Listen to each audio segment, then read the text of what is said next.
Maestro indiscusso del paesaggio, Hiroshige ha dedicato diverse serie di stampe al Tōkaidō, la via del mare orientale che collegava Edo, sede dello shogun, a Kyoto, capitale imperiale.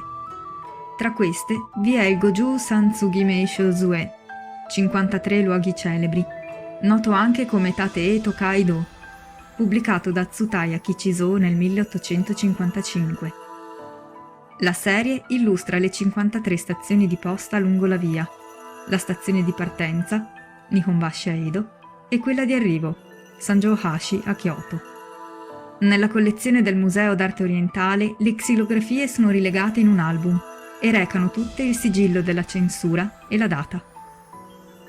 Si tratta di vedute ariose, sulle quali lo sguardo può spaziare dai dettagli più minuti in primo piano sino all'orizzonte per piani successivi.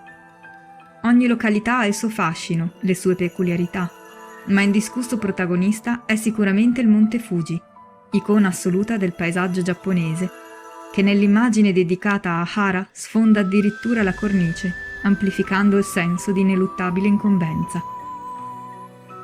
In queste vedute Hiroshige cerca di ricreare il senso del viaggio. I viandanti sono uomini comuni che percorrono il tragitto a piedi o in kago, muniti di permesso da esibire ai posti di blocco come a Hakone o ad Arai. Il successo dei paesaggi di Hiroshige si lega alla cultura del viaggio e della vita all'aperto che si afferma dalla fine del XVIII secolo.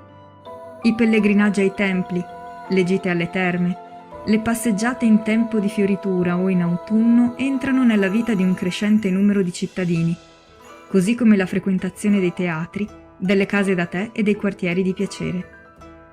Le vedute di Hiroshige rappresentano l'apice di questo processo di affermazione del genere Meisho-e, immagini di luoghi celebri, facendo confluire nel piccolo formato della stampa il carattere poetico dei luoghi, la memoria del racconto, il sentimento religioso di una natura feconda e incessantemente mutevole.